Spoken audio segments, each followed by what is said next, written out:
एक व्यस्त और तेजी से भागते हुए शहर में, जहां हर कोई अपनी अपनी दुनिया में खोया रहता था, वह एक साधारण आदमी भी रहता था जिसका नाम राज था। राज की उम्र लगभग 40 के आसपास थी और वह एक साधारण सरकारी नौकरी करता था।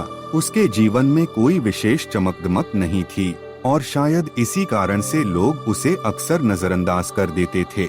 वह एक पुरानी इमारत के सबसे ऊपर वाले फ्लैट में रहता था, जहां से पूरे शहर का नजारा दिखता था। राज की दिनचर्या बहुत साधारण थी। सुबह उठना, ऑफिस जाना और शाम को थकाहारा घर लौट आना।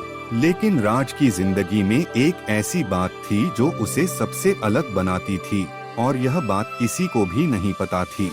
हर रात जब पूरा शहर सो जाता, राज अपने फ्लैट की बालकनी में खड़ा होकर दूर तक देखता।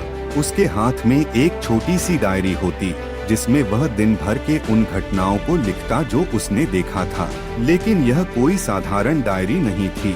इसमें वह उन लोगों के बारे में लिखता था जिन्हें उसकी मदद की जरूरत थी, चाहे वह किसी भूखे व्यक्ति को भोजन देना हो या किसी बूढ़े व्यक्ति को सड़क पार कराना हो।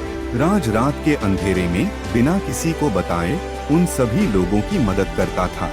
वह अपने चेहरे को ढके रखता ताकि कोई उसे पहचान न सके। वह बिना किसी शोर शराबे के, बिना किसी पहचान के लोगों की मदद करता और वापस अपने फ्लैट में लौट आता। लेकिन एक दिन कुछ अजीब हुआ। राज ने देखा कि उसके पड़ोस में रहने वाली एक छोटी सी बच्ची जो बहुत बीमार थी, उसे अस्पताल ले जाने के लिए कोई नहीं था। राज ने तुरंत निर्णय लिया और बच्ची को अपने कंधों पर उठाकर अस्पताल की ओर भागा। अस्पताल पहुंचने के बाद डॉक्टरों ने कहा कि अगर बच्ची थोड़ी और देर से पहुंचती तो उसकी जान बचाना मुश्किल हो जाता।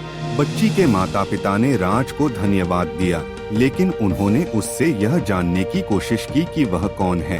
राज ने बस मुस्कुराया और वहां से चुपचाप निकल गया। अगले दिन शहर के अखबारों में एक खबर छपी, अदृश्य नायक ने एक और जान बचाई। लोगों ने पढ़ा, लेकिन फिर भी कोई नहीं जान पाया कि वह नायक कौन है।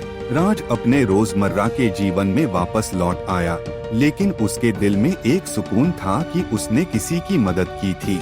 राज की कहानी धीरे धीरे शहर में फैलने लगी।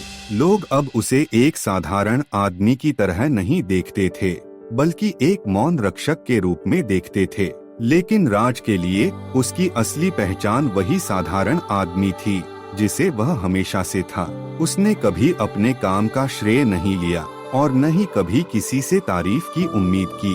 उसके लिए लोगों की मुस्कान और उनकी खुशियां ही उसकी सबसे बड़ी उपलब्धि थी।